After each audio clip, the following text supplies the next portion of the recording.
నేటి పునీతులు పునీత పౌలు మరియు పునీత పేతురు గారు. ప్రభువు హేరోదు బారి నుండి నన్ను తప్పించెను. శనివారం, జూన్ 29, 2024. మొదటి పఠనం అపుస్తలుల కార్యములు 12వ అధ్యాయం 1 నుండి 11 వచనాలు. ఈ సమయములో హెరోదు రాజు క్రీస్తు సంఘములో కొందరిని హింసింపసాగెను. యోహాను సోదరుడు యాకోబును అతడు కత్తితో చంపించెను. ఇది యూదులను సంతోషపరచెనని తెలిసికొని అతడు పేతురును గూడపట్టి బంధించెను. ఇది పులియని రొట్టెల పండుగ రోజులలో జరిగెను.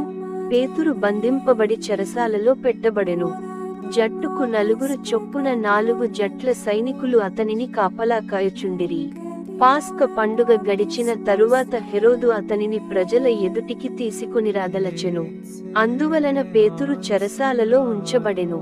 కాని క్రీస్తు సంఘము పేతురు కొరకు పట్టుదలతో దేవుని ప్రార్థించుచుండెను. హెరోదు అతనిని ప్రజల ఎదుటకు తీసుకొని రాదలచిన నాటి ముందటి రాత్రి పేతురు 2 కావలి వారి మధ్య నిద్రించుచుండెను. అతడు 2 గొలుసులతో బంధింపబడి ఉండెను.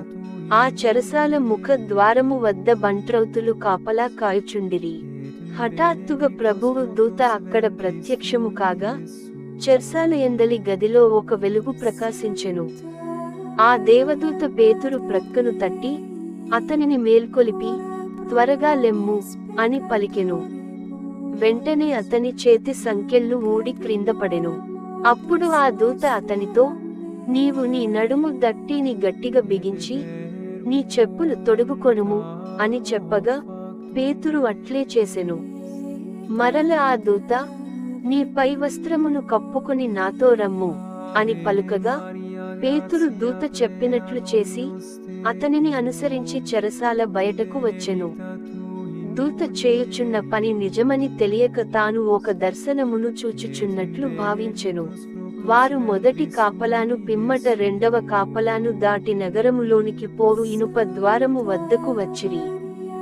వారు అచటకు వచ్చినప్పుడు ఆ ద్వారము దానంతటా అది తెరవబడగా వారు బయటకు పోయిరి.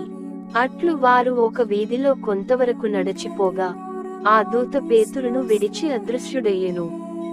అంతట పేతురు తెలివి తెచ్చుకొని, జరిగినది అంత వాస్తవమని ఇప్పుడు నాకు రూఢిగా తెలియును.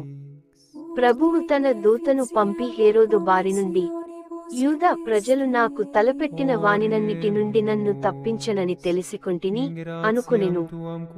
ఇది ప్రభువు వాక్కు. ఇప్పుడు నా కొరకై పందెపు బహుమానము వేచియున్నది.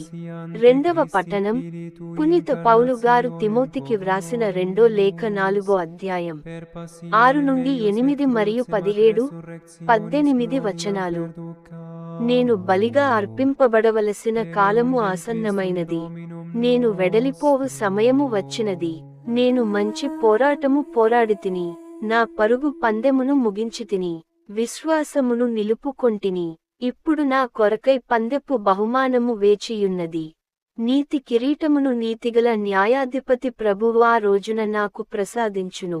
నాకే కాదు, ఆయన దర్శనముకై ప్రేమతో వేచియున్న వారందరికీ అనుగ్రహించును.